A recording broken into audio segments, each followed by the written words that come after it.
Très bien. Merci, mademoiselle. Votre exposé était très documenté, visiblement. Est-ce que vous pouvez nous dire sur quel document ou sur quelle source vous êtes appuyé? Alors, je me suis principalement appuyée sur mon cours de terminale SVT, sur le fonctionnement cérébral, son dysfonctionnement et la plasticité cérébrale mise en jeu après un accident. Mais j'ai également effectué des recherches sur des sites internet en utilisant certains mots-clés comme AVC, fonctionnement du cerveau, récupération neurologique ou IRM. Et j'ai trouvé des informations très intéressantes sur certains sites comme l'Institut français de l'éducation qui fournit quelques images et des explications sur les pathologies cérébrales et surtout sur les AVC, donc ça a rentré parfaitement dans mon sujet.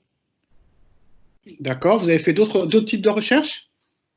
J'ai également visionné quelques conférences sur YouTube, surtout celle d'un neurologue, le professeur Nakache, qui explique également le fonctionnement du cerveau. Enfin, ça rentrait parfaitement dans mon sujet.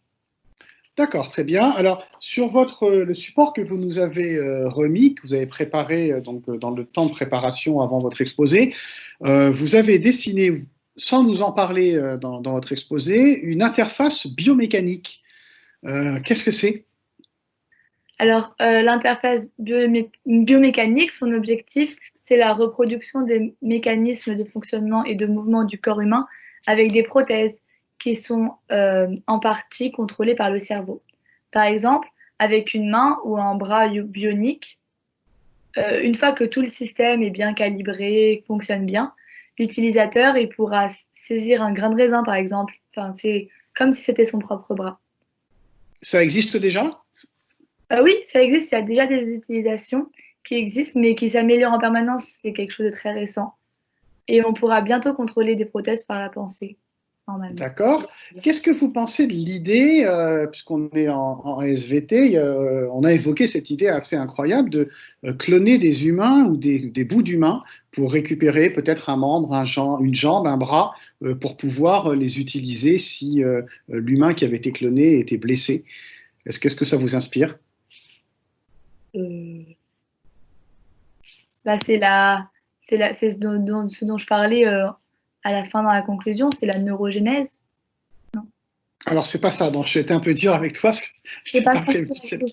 Non, non, je suis navré, d'accord. On coupera avec Corentine. Je reviens à la dernière question.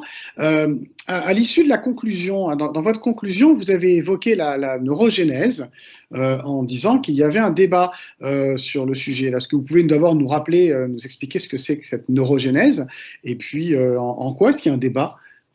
Bah, la neurogénèse, c'est la création de nouvelles cellules nerveuses et de nouveaux neurones par le cerveau adulte. C'est le cerveau adulte qui crée de nouveaux neurones. Et la neurogénèse, elle a suscité de nombreux débats, puisque pendant plus d'un siècle, euh, il a été considéré que la structure du cerveau adulte demeurait fixe, ça bougeait pas, et que les cellules nerveuses n'étaient jamais remplacées. Après 50 ans de débat, aujourd'hui, c'est quasiment admis que le cerveau de nombreux mammifères, dont celui d'adulte, génère de nouveaux neurones. Donc, c'est la neurogénèse adulte. Donc, cette neurogénèse, elle a été mise en place dans de rares zones du cerveau, comme par exemple l'hippocampe. C'est une structure cérébrale jouant un rôle important dans certains processus comme cognitifs ou émotionnels. D'accord. Et est-ce qu'il y a eu des études récentes qui confirment, qui infirment? Le débat, il est encore actuel.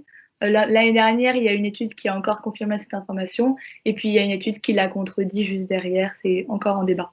D'accord. Alors, ces études qui contredisent des études dans le domaine médical et scientifique, est-ce que ça vous fait penser à l'actualité qui est la nôtre au moment où nous enregistrons, qui est celle du coronavirus?